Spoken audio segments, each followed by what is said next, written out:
hablar de funciones logarítmicas, crecimiento y decrecimiento de la población. Es la relación establecida entre dos variables, donde la primera variable se le denomina independiente X y la segunda como dependiente Y.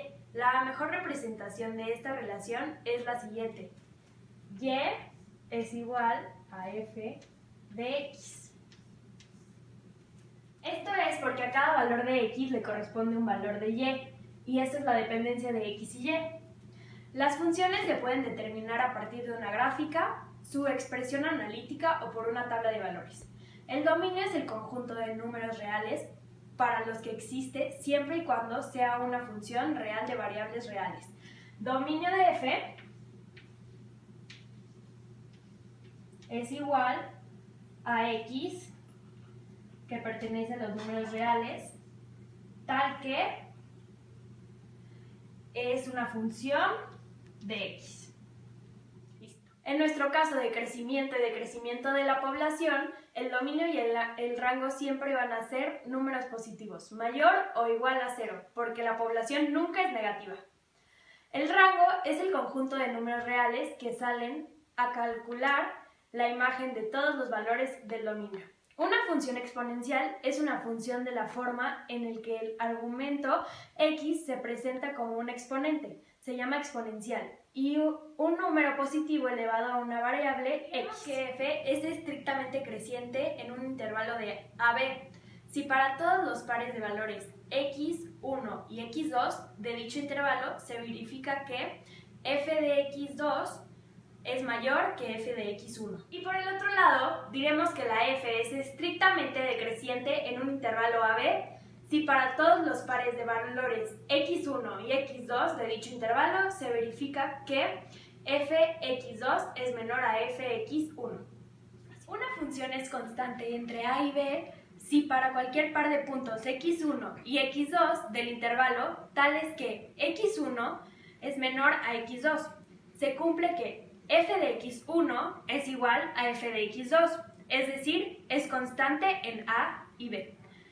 Si al aumentar la variable independiente x, la variable dependiente y no varía. Para hallar los intervalos de crecimiento y decrecimiento se realiza el siguiente procedimiento. 1. Derivar la función obteniendo f de x. 2. Hallar las raíces de la derivada, es decir, los x tales que la derivada sea 0, fórmula de las raíces de la derivada. 3. Crear intervalos abiertos con extremos las raíces de f.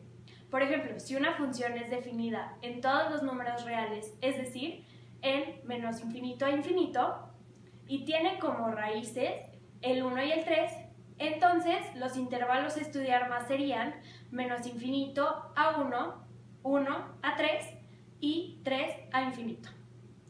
4. Estudiar el signo que toma la derivada en un valor interior de cada intervalo, de manera que fórmula de crecimiento o decrecimiento según el signo de la derivada, por ejemplo, si f es menor a 2 y 0, que es un punto interior de 1,3, entonces la función es decreciente en dicho intervalo. A partir del paso anterior, obtengamos todos los intervalos de crecimiento y decrecimiento. El crecimiento de una población desde un determinado momento en el tiempo t y durante un periodo de tiempo n es la diferencia entre la población existente al final de dicho periodo de tiempo y la población que había al principio. Crecimiento absoluto de una población y componentes que lo determinan. El crecimiento absoluto es el recuento del flujo de entrada y salida, es decir, que cuando se habla de un flujo con más entradas significa que la población creció y cuando se habla de un flujo de salida significa que la población disminuyó. Esto se nota cuando el flujo de salida es mayor al de entrada, puesto que estos flujos de entrada y salida pueden ser naturales o migratorios. También puede decirse que el crecimiento es el resultado de dos tipos de balances, el que se produce entre el nacimiento y las muertes y el que es resultado de las entradas y salidas por migración. Crecimiento es igual a crecimiento natural más crecimiento migratorio. Crecimiento es igual a crecimiento menos muertes más inmigración menos inmigrantes. Esto se representa mediante la siguiente ecuación.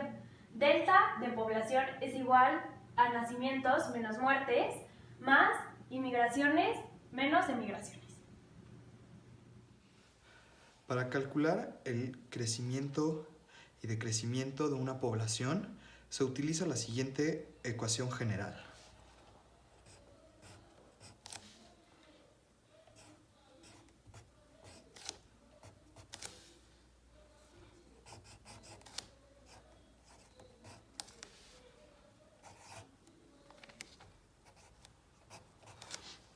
De esta fórmula, el NT significa tamaño de la población,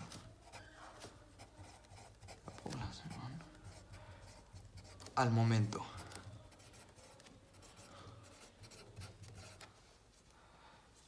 N0 o significa tamaño inicial de la población.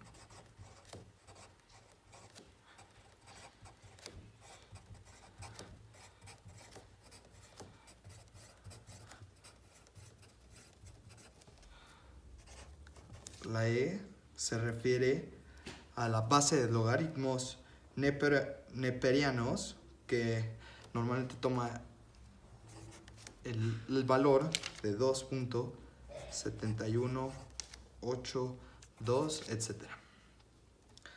Luego la R representa la tasa de incremento natural.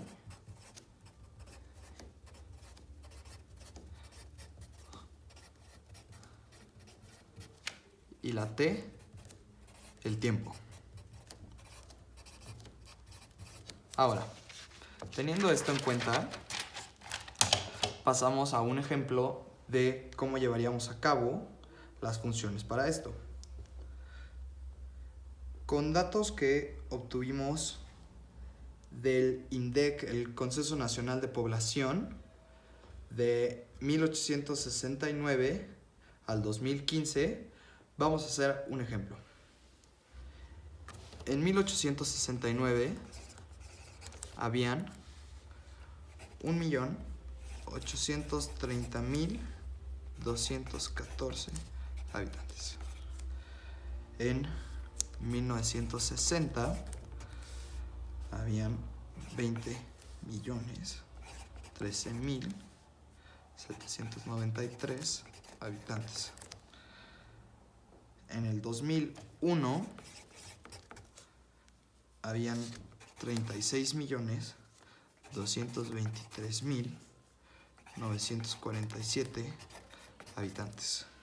Y en el 2015, que es la última fecha que tenemos registrada, fueron 43.198.391 habitantes.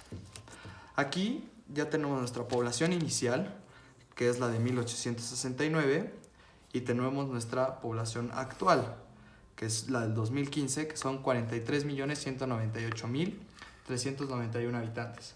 Ahora de eso pasamos nuevamente a nuestra... A partir de estos datos escribimos nuestro tamaño de la población en tiempo real, que son 43.198.391, es igual a nuestro primer resultado de población, que es 1.830.214, lo cual lo multiplicamos por la base de logaritmos neperianas, que en este caso lo vamos a considerar como 2.7182.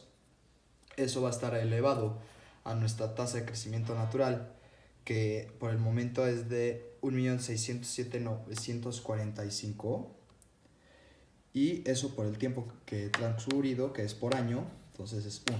Y de ahí, a partir de esta fórmula, se pueden sacar las gráficas, donde se puede mostrar la población contra tiempo, empezando desde 1869 a 2015, la forma en la que ha crecido la población, que vemos que al principio en estos 100 años es un cambio radical, y después empiezan a hacer cambios pequeños, pero aún así sigue creciendo la población. Esta representación fue de la población de México del año 1869 a 2015.